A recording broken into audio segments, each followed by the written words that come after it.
Hi, did you know that you can delete orphaned groups from your Microsoft 365 and Azure AD, right?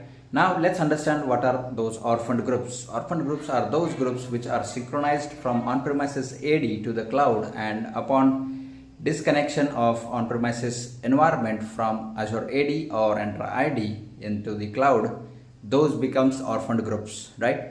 Now once those groups are orphaned into the Microsoft 365 and into the tenant, that means those are not being used anywhere and at all in any scenarios, right?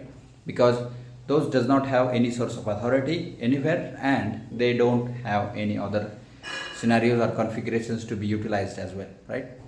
And to delete that one and to clean up, right, that's going to be an activity for IT pros and people who are going to work on those situations and scenarios, right?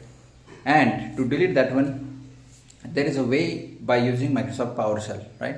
So the PowerShell is going to be a part of Microsoft Entra ID, as Entra ID is being an identity provider. In this case, it is going to allow us to go ahead and delete them from its capability or from the Entra ID completely, right?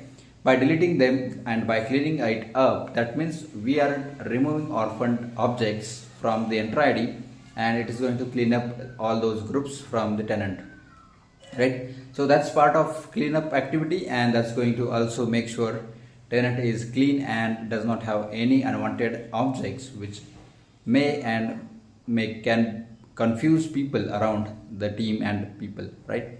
So yep, that's it.